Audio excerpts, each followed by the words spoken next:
Leadville, Colorado sat at 10,152 feet above sea level, and the mountain did not apologize for that fact. The air there was not simply thin. It was a different substance entirely from the air of the lower world. It cut when you breathed it in the morning. It made your heart work harder just to climb a flight of steps. It made wounds bleed longer and fires burn lower and whiskey hit faster. Men who came from the flatlands of Ohio or Illinois would spend their first 2 weeks gasping like fish pulled from a creek, wondering what they had agreed to when they signed their mining contracts and headed west toward the promise of silver. The mountains around the town were not gentle hills. They were the Mosquito Range, sharp and indifferent, their upper slopes already wearing the first gray stubble of early winter by the time August ended. Down in the gulches where the cabins clustered, the aspen trees had finished their brief gold and surrendered to bare white branches. The sky above was the particular blue that only exists at altitude, a blue so saturated it almost looked painted. It was the autumn of 1882, and a woman named Maren Polglaze was going through someone else's garbage. She moved along the refuse pile behind the superintendent's office with a burlap sack over one shoulder and a careful, practiced eye. She was 34 years old, not tall, with the kind of hands that told their own story. The knuckles were large, and the palms were calloused in specific places. The places where a woman holds a mallet and a shore in timber and a length of sheet metal in the dark of a mine shaft, 10 hours a day for 20 years. Her face was angular and weathered, but not hard. There was something watchful in it, the expression of a person who has learned that the world rewards attention. She ignored the broken timber and shattered rock in the pile. She ignored the rusted tools and the scraps of leather harness and the splintered barrel staves. What she was looking for was tin. Specifically, she was looking for the dented, discarded cans that had once held beans or salted fish or preserved peaches shipped over the high mountain passes from Denver. She found 3 that morning, dropped them into her sack, and walked home. She had been doing this every day for 6 weeks. To understand why, you have to go back 8 months. You have to go back to the worst night of her first Colorado winter. It was January of 1882, and the fire in the cast iron stove was roaring. Maren remembered that detail precisely because it seemed so impossible in retrospect. The fire was not dying. The fire was not inadequate. The fire was doing everything a fire was supposed to do, consuming pine and spruce with a steady orange fury, the metal of the stove ticking and groaning as it expanded with heat. And yet, the cabin was cold, not cool, not merely uncomfortable. Cold in the way that a stone cellar is cold, a deep tissue cold that settled into the joints and stayed there. She sat up in the dark and put her bare feet on the floor and flinched. The floorboards were near freezing despite the fire that had been burning for 6 hours. She crossed to the children's corner and pulled the blanket tighter around Sonara, her youngest, who was 6 years old, and sleeping with a wool hat pulled down over her ears and her breath coming in small visible puffs that drifted up and vanished. Ruin, her son, 8 years old, had burrowed so deep under his blankets that only a patch of dark hair was visible. She stood there for a moment listening to Sonara's breathing. It had a slight rasp to it. Not the rasp of sickness, not yet, but the rasp of air that was too cold for small lungs. Maren walked to the wall of the cabin and pressed her palm flat against it. Cold, Not cool to the touch the way a wall might be on a mild autumn evening. Cold like pressing your hand against a block of river ice. Cold in a way that felt almost aggressive, as if the wall were actively drawing the warmth out of her skin. And yet, less than 4 feet away, the stove was glowing. She stood there with her hand against that wall for a long time. Her husband, Cador, was asleep behind her, his breathing slow and heavy, his massive frame taking up most of their narrow bed. Cador Polglace was 38 years old and built like a man who had spent his entire adult life underground swinging a hammer at granite.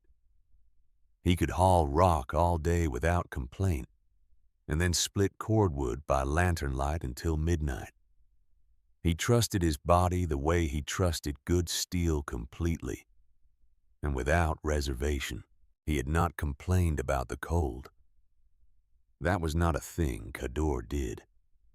But Marin had watched him at supper that evening, pushing food into his mouth with the automatic movements of exhaustion, and she had noticed that he kept one shoulder turned toward the stove, rotating like a compass needle toward its only source of warmth. She had noticed that he put on his second wool shirt before climbing into bed. She had noticed that he had not taken it off in the morning for 3 days running. She pressed her other hand against the stove surface, not on the hot iron itself, but near it, close enough to feel the radiant blast of heat pushing outward. Both sensations existed simultaneously. Her right hand against the wall going numb, her left hand near the stove nearly burning. 12 feet of distance, 2 completely different climates, and then in the particular silence of a Colorado night at 10,000 feet, where the wind had dropped to nothing and the snow outside muffled every sound, a memory came to her. Not a thought. A memory specific and physical, arriving with the clarity that cold sometimes produces. She was 14 years old, and she was standing at the bottom of a tin mine in Cornwall, England, 200 feet below the surface of the earth. The shaft was barely wide enough for 2 people to pass. The walls were gray granite that wept with seeping groundwater, always cold and always damp. The only light came from the small oil lamp clipped to her cap. By itself, that lamp cast a feeble pool of yellow light that barely reached the walls on either side. But the women who worked the shaft lining had discovered something. If you hammered a sheet of tin flat against the rock wall behind you, the lamp's light bounced back. And not just the light. The tiny, almost imperceptible warmth of that lamp's flame reflected back as well. It was a minuscule amount of heat. But at the bottom of a mine shaft in February, a minuscule amount of reflected heat on your hands was the difference between fingers that worked and fingers that did not. The women called it the tin trick. Nobody had ever written it down. Nobody had ever explained why it worked.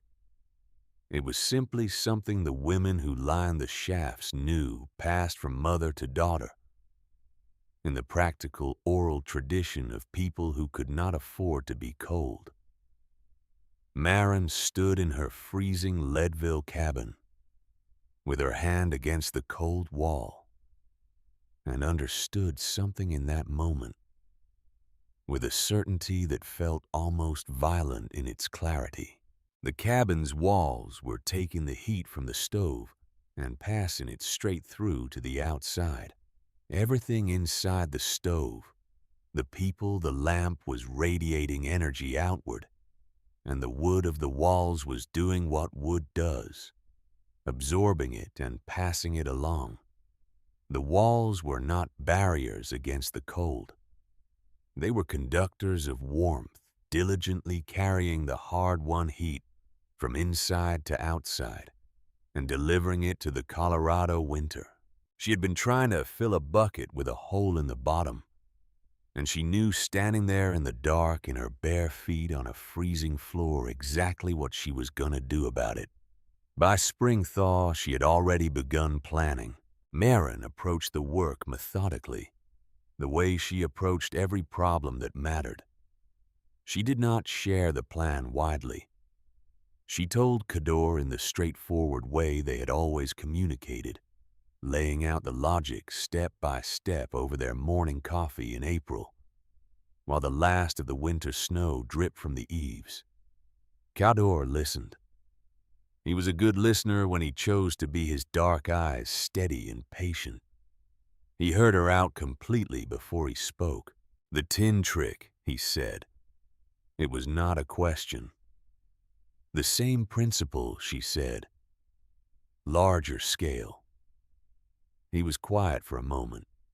He turned his coffee cup in his hands. My father tried something like that once, he said. Back in Camborne, lined a storage shed with tin sheeting to keep the tools dry. The whole thing rusted out in 2 seasons. He never heard the end of it. That was different, Maren said. That was about moisture. This is about heat. Kador nodded slowly. He did not argue further. But neither did he say he believed it would work. He said, "It's your project, Maren." And he meant that genuinely, without condescension. She heard it for what it was, not dismissal, but honest reservation. He would not stand in her way.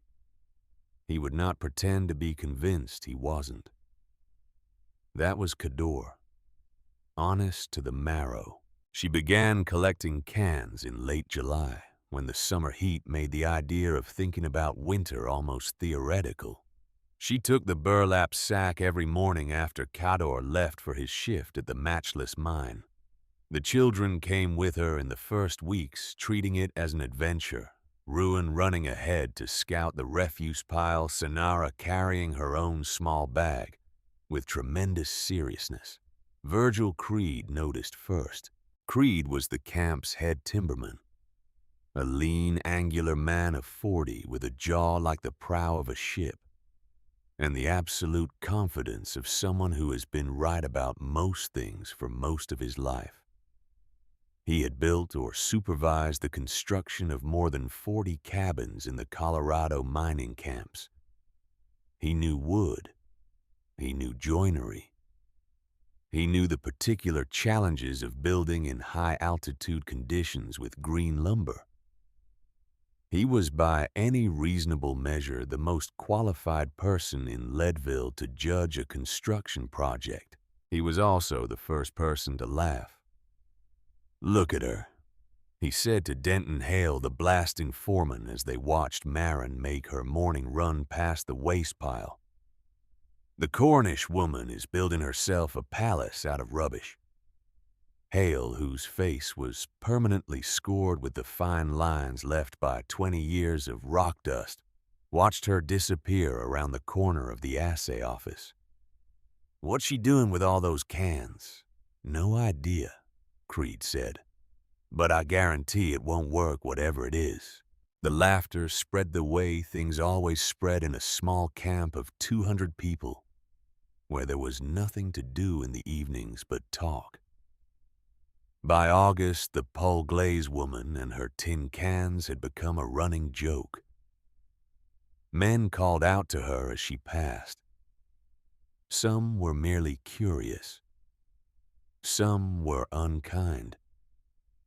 She walked through it all with the same measured step and the same expression of focused attention, as if the comments were weather, and she had dressed appropriately for it. Fletcher Gould heard about it on a Wednesday afternoon in late August. Gould was the mine superintendent, 48 years old, a broad-shouldered Pennsylvanian with gray temples and the careful eyes of a man who is responsible for 200 lives and takes that responsibility seriously. He was not a cruel man. He was not a petty man. He was a man who had seen what happened when people in remote, dangerous environments made decisions based on intuition rather than proven method. And he had learned to be allergic to improvisation. He walked to the Paul Glaze cabin the following morning and found Maren outside, seated on an overturned crate with Sonara beside her, both of them working on the cans with metal shears and a small hammer. The ground around them was covered in flattened squares of tin.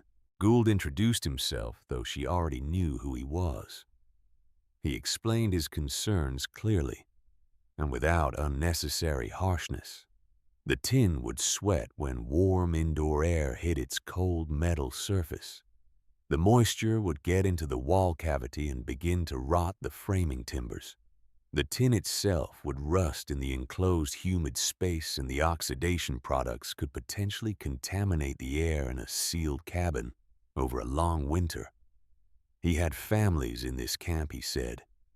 He could not have one family's experiment becoming a health risk for the others. Maren looked up from her work. She regarded him with the direct, unhurried attention she gave to everything. "Mr. Gould," she said, "if the tin does its job, it will not be cold enough to sweat." Gould blinked. He had prepared for several responses. That was not one of them. "I don't follow your reasoning," he said. "You will," she said, and went back to hammering. He stood there for a moment longer, trying to find the thread of her logic and failing. He left with the unsettling feeling of a man who has just lost an argument he does not yet understand. But he returned. He returned 3 days later with a piece of paper and 2 witnesses, Denton Hale and the camp's company doctor. A young man named Whitmore, who had graduated from the University of Pennsylvania the previous spring and had not yet had his textbook confidence fully corrected by experience. The paper was a written agreement.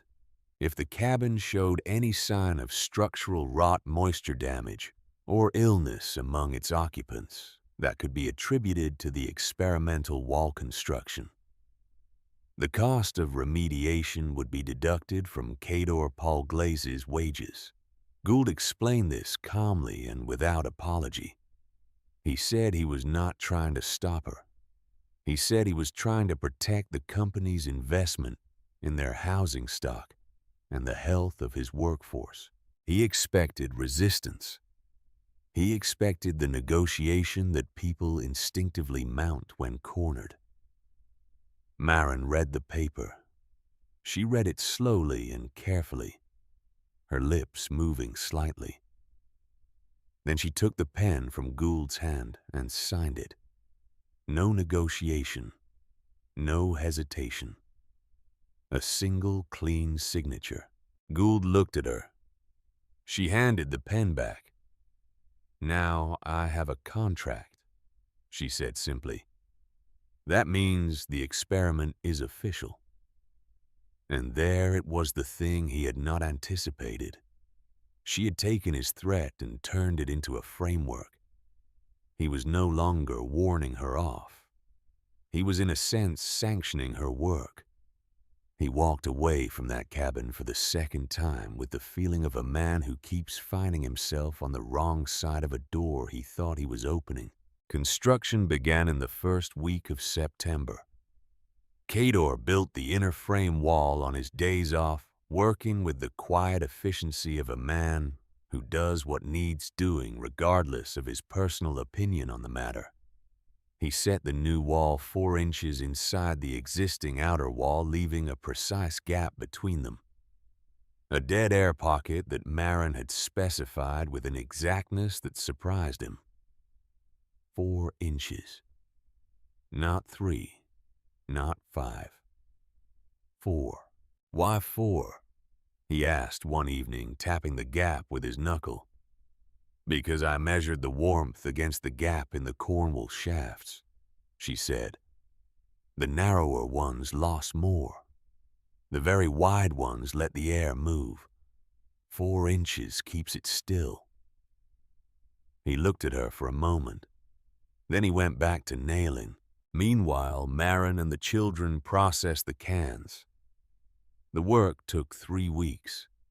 They cut the tops and bottoms with the shears, sliced each cylinder down its seam, and hammered the resulting rectangle flat against a block of scrap iron.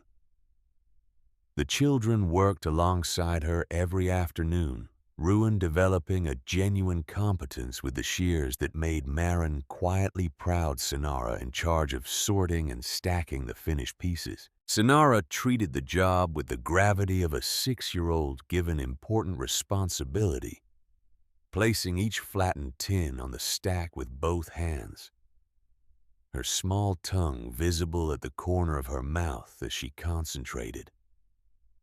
On an afternoon in mid-September, Ruin looked up from the tin he was cutting and said, in the straightforward manner of children, "Noel Pryor at school says we are building a house of garbage."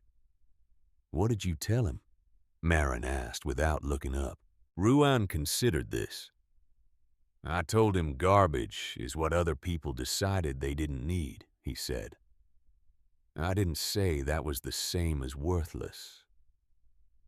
Marin looked at her son then. He was 8 years old, and he had dark eyes, and his father's steady jaw, and something else. Something that was not quite either of them a particular quality of attention, that sometimes made her feel she was talking to someone considerably older. She smiled. It was not a small smile. "That's right," she said. The tin lining went on the inner face of the outer wall, starting at the north side, sheet by sheet overlapping slightly like roofing shingles nailed flat and tight, until the raw pine behind it vanished completely under a continuous skin of dull silver. Marin worked methodically section by section from floor to ceiling on each wall. Where the tin pieces were small or oddly shaped, she cut and fitted them like a puzzle until there were no gaps. It was slow work. The edges were sharp and her gloves were not always enough. She accumulated a collection of small, precise cuts on her fingers that she bound with cloth strips and ignored.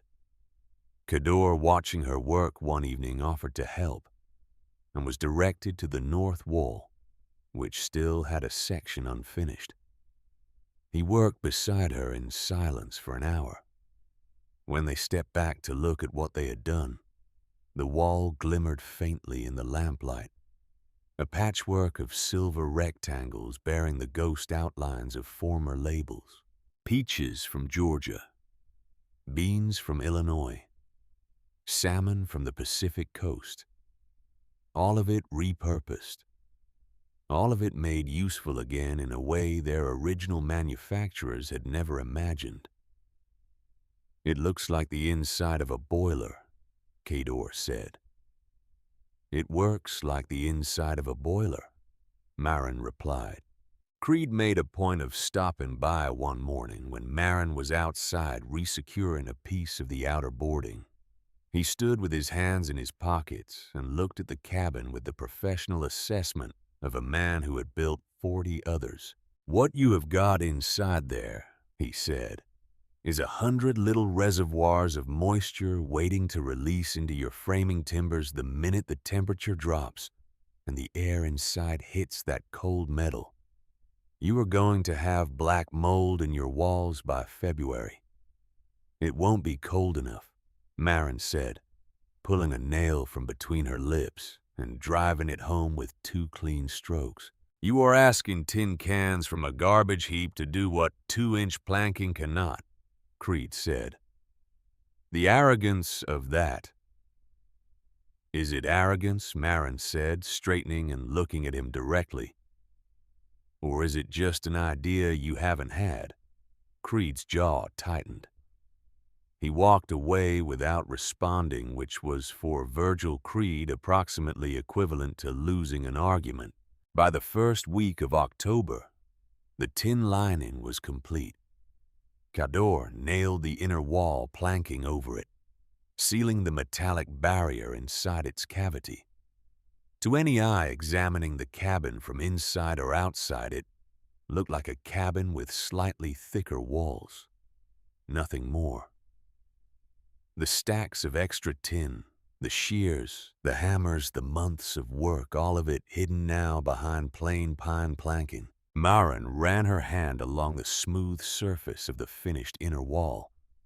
She could not see the tin, but she could imagine it there, hundreds of former containers, hammered flat and fitted together, waiting. On the ridge above the camp, the first serious clouds of the season were building dark purple at their bases, moving with a slow, deliberate purpose from the north. The aspens along the lower slopes had been bare for 2 weeks already. The temperature at midday no longer reached 40 degrees. Maren looked at those clouds for a long moment. She felt something that was not quite confidence and not quite fear, but some combination of the two that is perhaps more honest than either one alone. The kind of feeling you have when you have done everything you know how to do, and the outcome is now in the hands of physics. She went inside and started supper. Winter came to Leadville not as a gradual cooling but as an announcement. On the 14th of November, a mass of Arctic air dropped out of the northern sky and settled over the Mosquito Range like a lid closing on a box. The temperature fell 20 degrees in 4 hours. By the following morning, the thermometer outside the assay office read -22 Fahrenheit, and the sky was the flat, featureless white of a sky that intends to stay that way. It stayed that way for 23 days. The wind was the thing that made it something other than merely dangerous. It came off the high ridges in sustained gusts that drove the dry snow horizontally, packing it into every gap and crevice, building drifts against the north faces of the cabins that reached the eave lines within the first week. The sound of it was constant, a low, pressurized moan that penetrated every wall and never paused. Men working outside kept a hand on something fixed at all times to avoid being knocked sideways.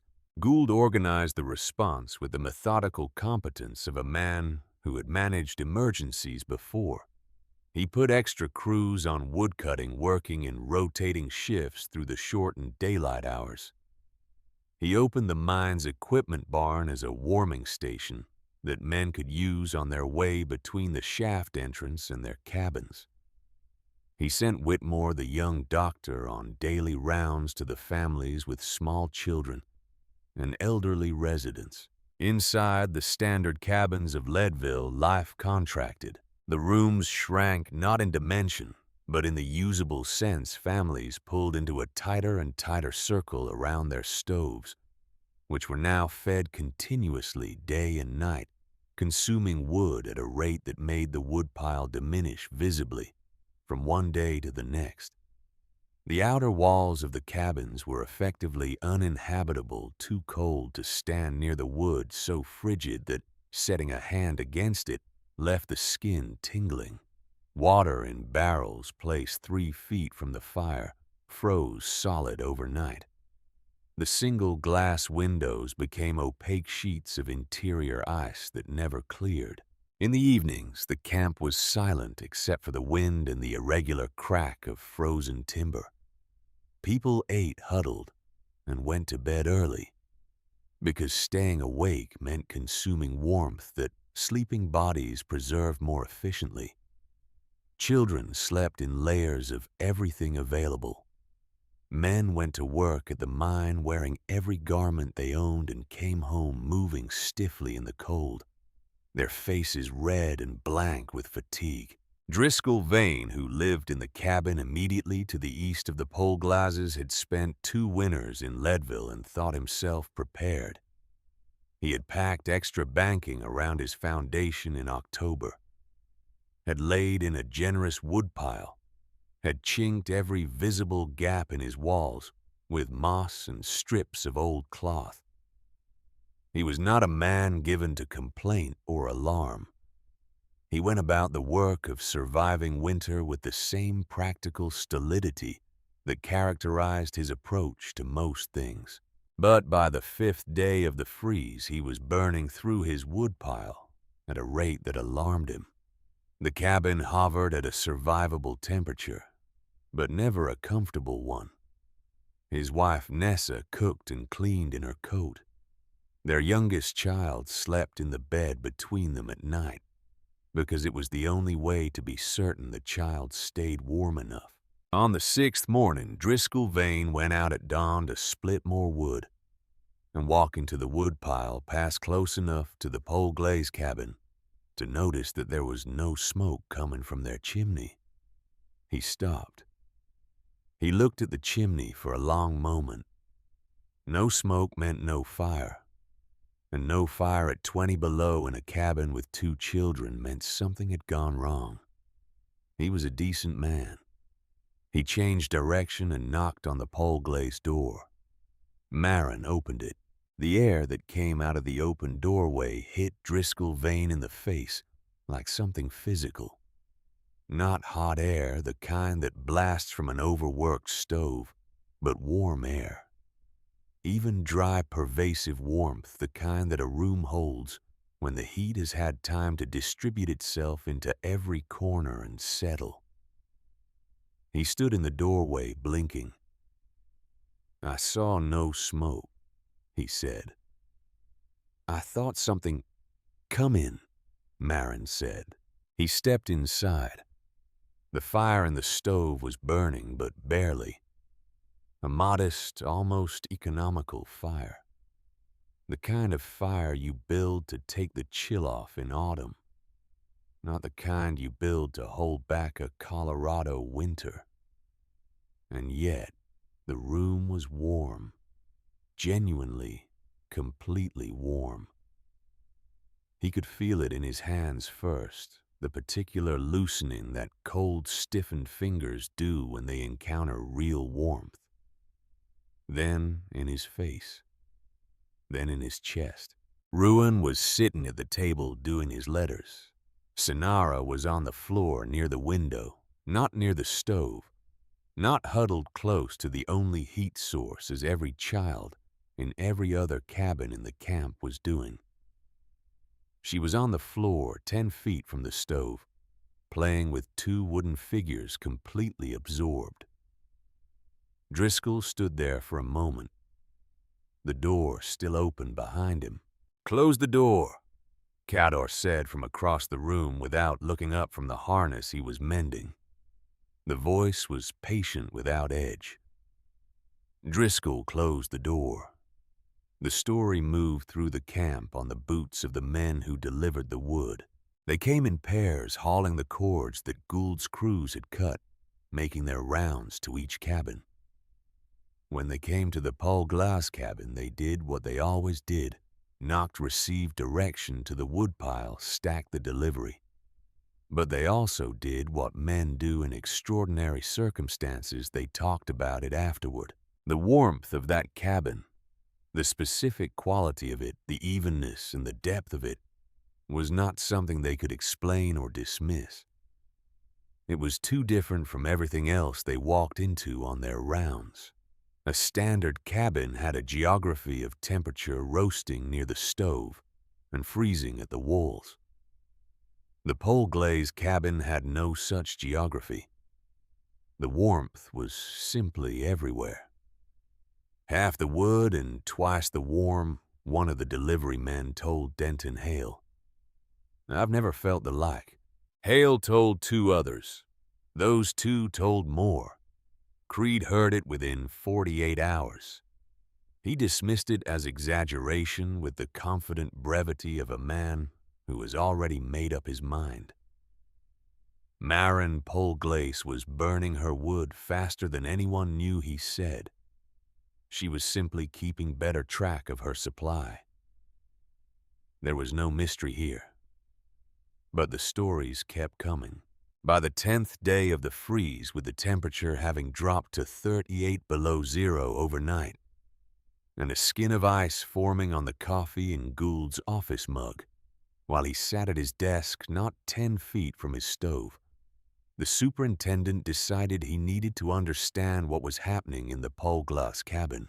He told himself it was due diligence. He had a signed agreement regarding that cabin. He had a professional obligation to inspect. These things were true. They were also not the whole reason. The whole reason was that on the evening of the 10th day, walking between the equipment barn and his own office, he had passed within 30 feet of the Pole-Glass cabin and seen the yellow rectangle of their window. And unlike every other window in the camp, it was not opaque with ice. The glass was clear.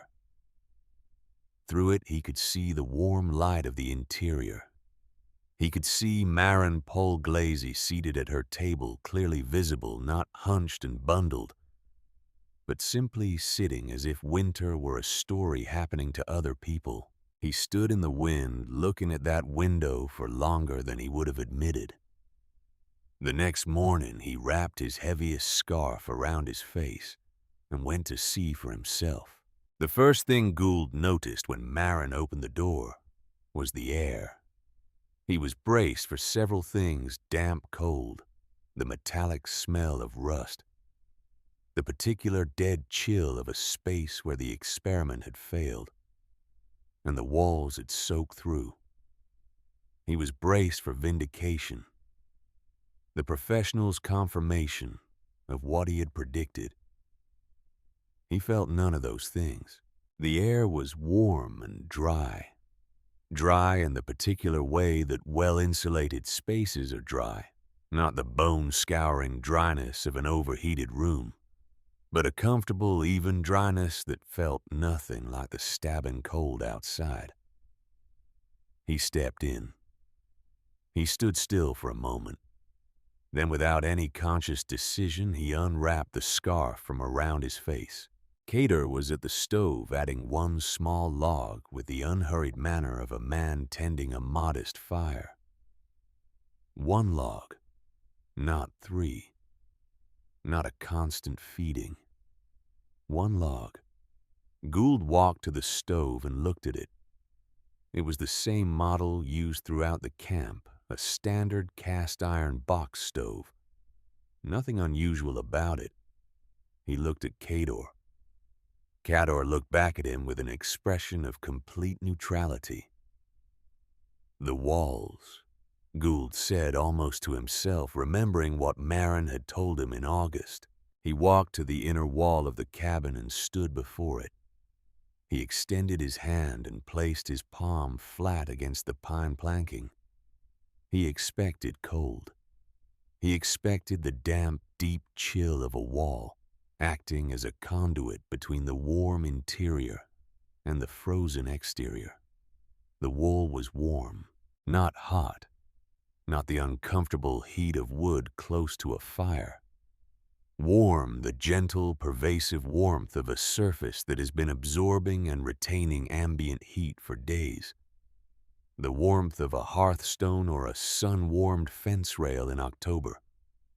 It was the warmth of a surface that was not losing what it had been given. Gould stood there with his hand on that wall.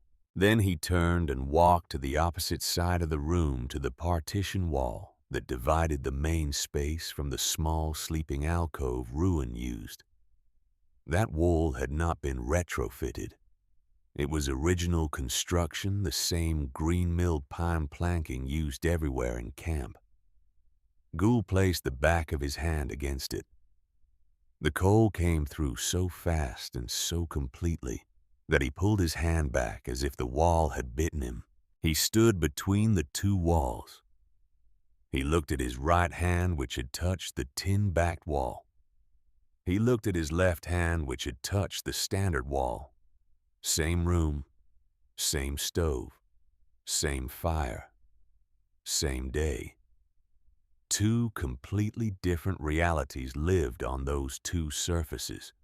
For a long moment, Gould said nothing. There was a sound in the cabin. The quiet, domestic sound of Sonara playing on the floor. The scratch of Ruin's pencil on his slate. The unhurried tick of the stove. The sounds of a family living normally through a catastrophic winter. "I want to see it," Gould said. Maren had been watching him from the moment he walked in, seated at her table, with her mending in her lap, saying nothing, waiting. She rose now and went to the inner wall near the north side. She took the short pry bar from the shelf where it lived, and she worked the edge of a single plank loose with 3 efficient movements. She folded the plank back. The tin was there. Hundreds of flattened rectangles, dull silver and closely fitted, covering the surface of the outer wall from floor to ceiling. Overlapping slightly, the whole surface continuous and unbroken. In the dim interior light, it gleamed faintly in unlikely and improbable and apparently effective armor. Gould leaned close. He looked at it for a long time.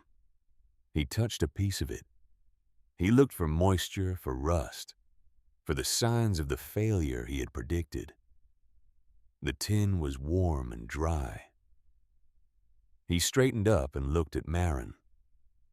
"You said it would not be cold enough to sweat," he said. "Because it reflects the heat back in before the surface can lose it," she said. "The tin gives back what would have been lost. What it returns warms everything, including itself." He was quiet.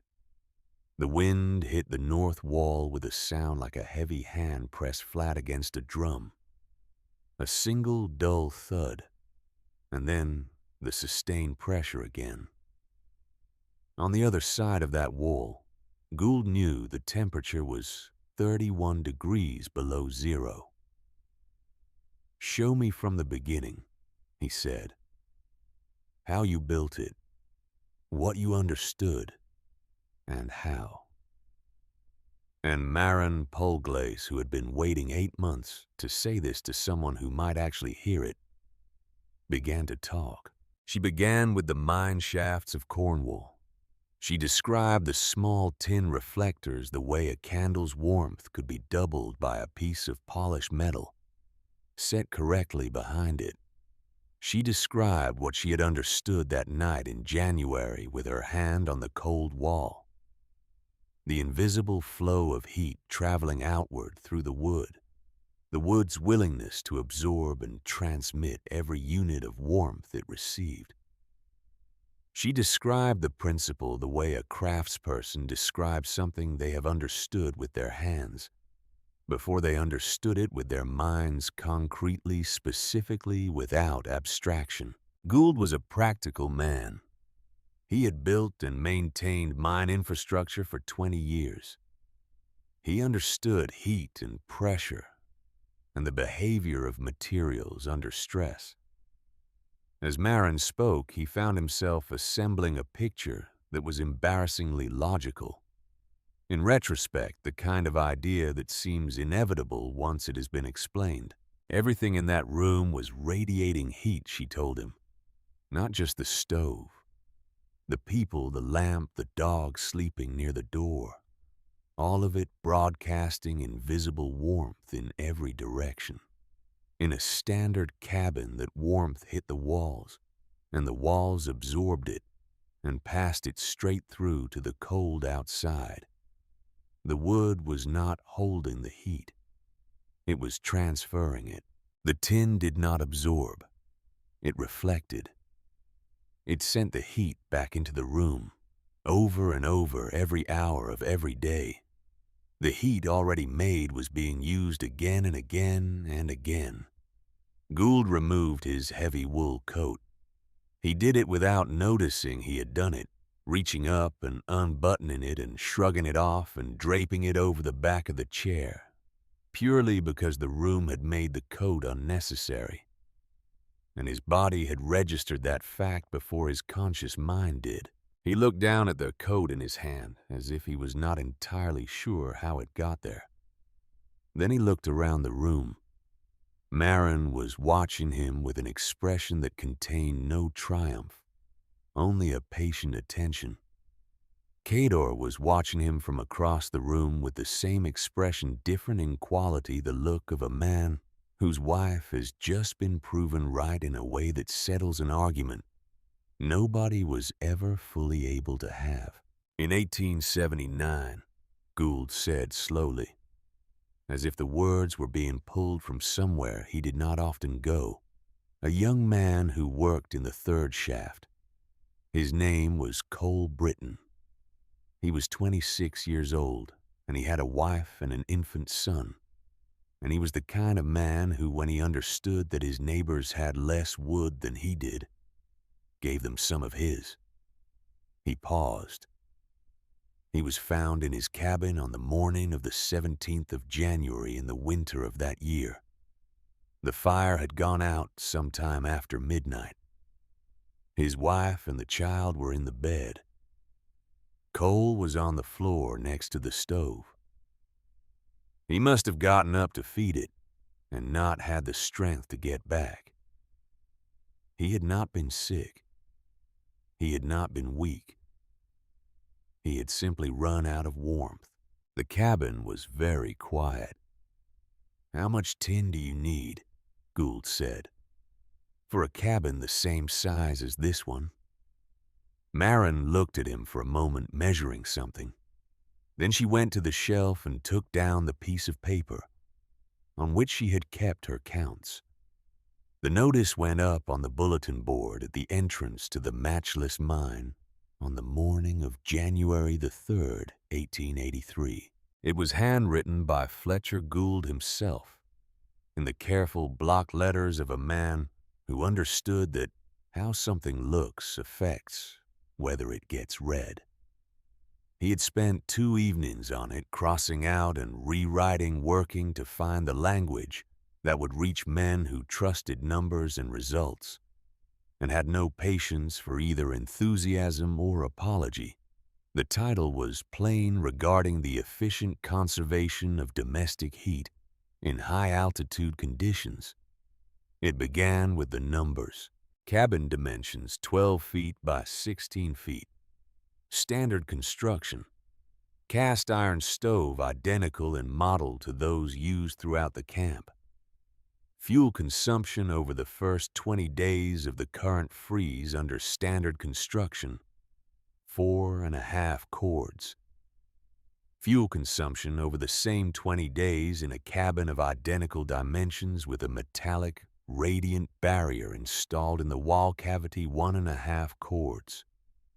Interior temperature in the standard cabin during peak cold between 42 and 48 degrees Fahrenheit. At the center of the room, considerably less at the walls. Interior temperature in the retrofitted cabin during the same period between 62 and 66 degrees, consistent throughout the room, including at the walls. The numbers were exact because Gould had taken them himself, going back to the Polglaze cabin 3 times over a 5-day period with a thermometer and a measuring eye. Not trusting reports, needing to know what he was stating was true before he stated it. Below the numbers in clear sequential steps, he described the construction. The inner frame wall, the 4-inch cavity, the preparation of the tin sheets from salvaged provision cans, the application of the tin to the inner face of the outer wall overlapping continuous floor to ceiling, the installation of the interior sheathing. He included a diagram drawn in Gould's own competent draftsman's hand, detailed enough to follow without prior knowledge. He had thought for a long while about what to call it. He settled on a name that gave credit where it was owed. He wrote at the bottom of the technical description, "This construction method was developed and first implemented by Marin Polglaze of Cornwall, England, currently residing in Leadville, Colorado, in the autumn of 1882. Mrs. Polglaze is available to consult. The effect was not gradual. By the time the day shift came up from the mine that afternoon, a group of 8 men had already been standing in front of the board for 20 minutes, reading, arguing, and reading again. By evening, the notice had been read by most of the adult population of the camp. By the following morning, the question was not whether people believed the numbers because the numbers came from Gould, and nobody questioned Gould's arithmetic. The question was why it worked, and that question drove them to the source. Maren Polglaze opened her door that second morning to find 4 men standing in her yard, in the cold hats in their hands, asking to be shown the wall. She showed them. She explained the principle the way she had explained it to Gould, practically concretely, in the language of materials and behavior, rather than theory. She showed them the tin through the gap in the plank she kept partially loose for this purpose, now the continuous silver surface that had come from garbage, and was now doing something no one in the camp had thought to ask it to do. She answered every question. She answered the skeptical ones and the credulous ones with the same even patience. When a man named Harcourt, a shaft foreman, asked why it hadn't been tried before, if it was so simple, she gave him the honest answer, because the women who knew it worked underground, and nobody wrote down what women knew underground. Harcourt looked at her for a moment. Then he nodded once slowly. The nod of a man who has just received an answer he did not expect, but cannot argue with. Virgil Creede came on the 3rd day. He came alone in the morning, and he stood in the yard and knocked and waited for the door to be answered as anyone else would. When Maren opened it, he stood there for a moment with his hands at his sides, looking at a point somewhere near her shoulder. "I'd like to understand the construction," he said. His voice had none of its usual assurance. It was the voice of a craftsman confronting something he should have known and did not. Maren stepped back from the door. "Come in," she said. She showed him everything.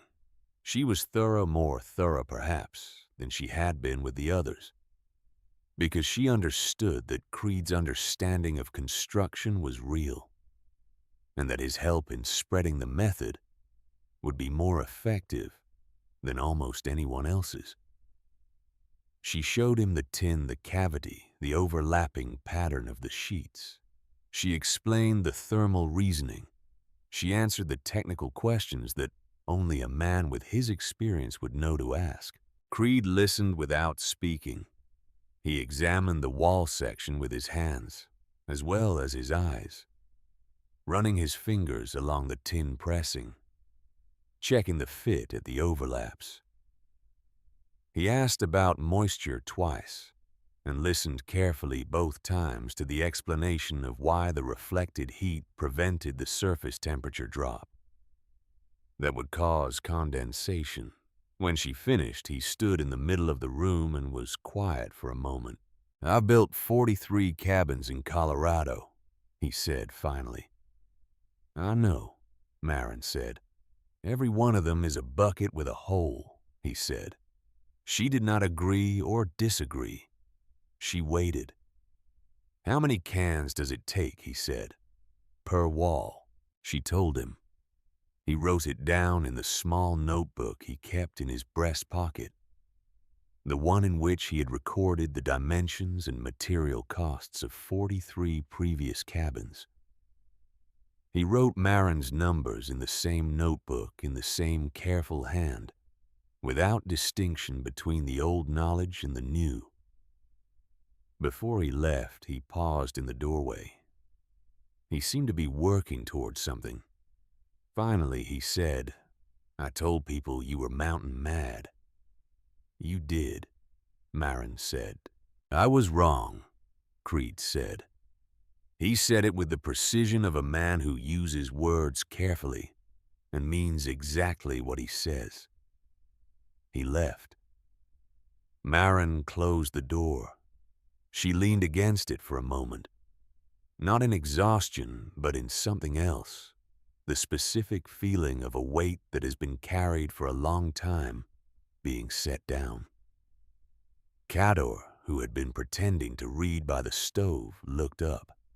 His dark eyes found hers across the room. He said nothing.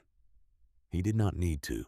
Over the following 2 weeks, as the tail end of the Great Freeze softened slightly, and the temperature climbed from 30 below to a merely brutal 15 below, the retrofitting of Leadville began.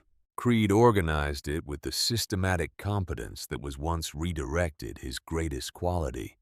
He drew up a priority list, families with small children first, then the elderly, then the single men. He trained 6 other carpenters in the method in a single afternoon, using the Pole Glaze cabin as the classroom Marin present, and answering questions throughout. He sourced additional tin from the camp's supply stores when the salvage piles had been exhausted trading favors and calling in debts with the determination of a man making amends through work. The notice from the Matchless Mine bulletin board was copied by hand and sent to other camps. The letter that Denton Hale wrote to his brother in the Silver Camp at Crested Butte included a full description. A mule train driver heading over the pass to Telluride carried a copy in his coat pocket. By spring, thaw variations of the Pole Glaze method were being built in camps across the San Juan Mountains. Men who had never met Marin Pole Glaze, hammering flat her principle in their own cabins driven by the reports of fuel saved, and children who had stopped sleeping in their hats. The Great Freeze broke on the morning of January the 29th. The change came from the southwest, a Chinook wind that arrived overnight and raised the temperature by 40 degrees in 6 hours. The snow beginning to slide from the cabin roofs in slow, heavy sheets before dawn. Men came out of their doors into the pale morning and stood in the suddenly mild air and tilted their faces toward a sun that for the first time in 23 days had some warmth in it. Marin stood at her door and watched the camp come back to life. She watched Gould come out of his office and stand on the step and look at the thermometer and make a note in his ledger. She watched the children spill out of the surrounding cabins and immediately fall into the snow, grateful for the sensory relief of being outside again. She watched Creed moving along the row of retrofitted cabins, checking his work in the morning light, running his hand along the boards with the proprietary attention of a craftsman, surveying what he has built. Driscoll Vane came out of the cabin next door and looked over at Marin, and nodded once the nod of a man who owes a debt he has not finished settling but intends to. Nessa Vane appeared behind him and waved a small but genuine wave, and Marin raised her hand in return. Cador came to stand beside her in the doorway. He put his arm around her shoulders. They stood together and watched the camp moving in the sudden gift of a manageable morning. "You were right," he said. He said it quietly, not as a performance or a concession, but as a plain statement of observed fact, the way he described what he found when he examined a seam of rock. "About the tin," she said. "About all of it," he said. Inside the cabin, Sonara had gotten up and was beginning to lay the fire, a job she had taken over in December, with the seriousness she brought to all assigned tasks. The small sounds of it, the scrape of the ash scoop, the clunk of the small logs, were ordinary sounds. The ordinary sounds of a morning in a warm house. The Pole Glaze wall, as Gould's notice had named it, would go on without them. It spread through the mining camps of Colorado with the natural efficiency of an idea whose value is measurable and whose application is straightforward. The camps at Silverton and Ouray adopted it through the following winter. A mining engineer named Stanhope encountered it in Telluride in 1884 and included a brief description in a professional journal the first time the principle was written down in anything resembling a formal record, though his description attributed the innovation to the miners' collective ingenuity rather than to any individual. Maren Paul Glass's name did not appear in that journal. When the silver boom collapsed at the end of the decade and the camps emptied, the knowledge went with the people and then scattered as people scatter, some retained in individual memory and some lost to time. The cabins themselves were mostly abandoned, their walls returning to the mountain at whatever pace the mountain chose. And the principle slept. It slept for the better part of 80 years. In 1962, engineers working for the National Aeronautics and Space Administration developed what they called a radiant barrier insulation system for use in spacecraft, where the vacuum of space made conventional insulation useless, and the only meaningful defense against heat loss was the reflective surface.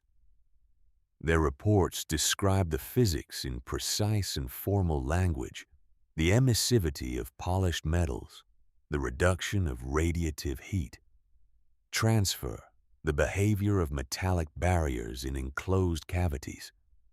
The papers were published in technical journals and cited by subsequent researchers, and eventually found their way into the building codes and insulation standards that govern how houses are built today.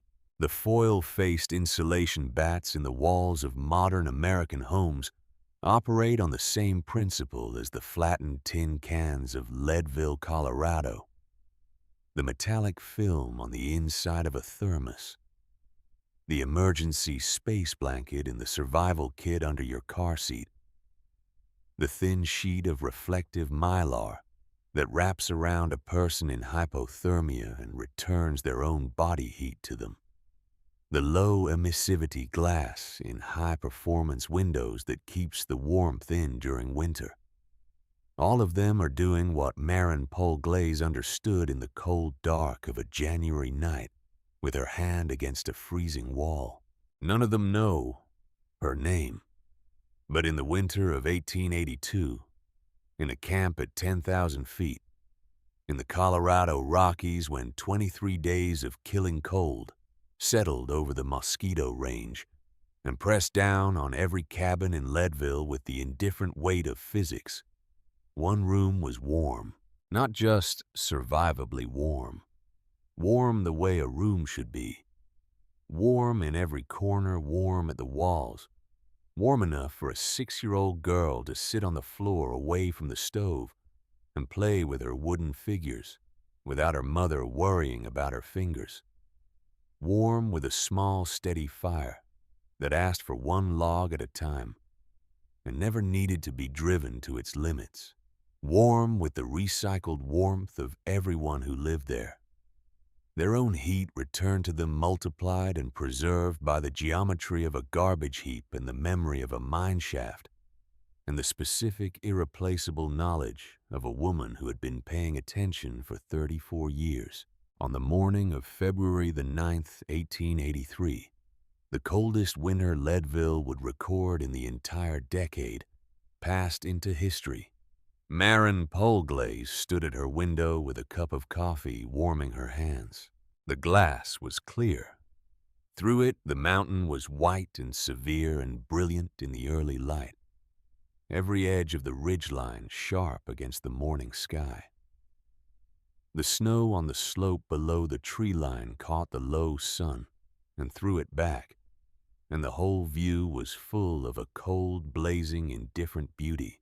She could see it clearly. The window was not fogged. It was not rimmed with ice on the inside. It was a window doing the thing a window is supposed to do, admitting the light of the world while keeping the cold of it out. She placed her free hand flat against the glass, cold on her palm, the sharp cold of the morning leaking through it. Then she moved her hand to the wall beside the window, to the smooth pine planking of the interior wall. Warm. The wall was warm with the warmth of her family, with the warmth of a modest fire burning steadily through the night, with the warmth that had been made inside that room, and instead of being surrendered to the mountain, had been turned around and kept. She left her hand there for a moment. Outside, the mountain was enormous and old and utterly without mercy, and it would be there long after every board of every cabin in this camp had rotted back into the ground. The cold it produced was not personal. It was simply what the mountain was.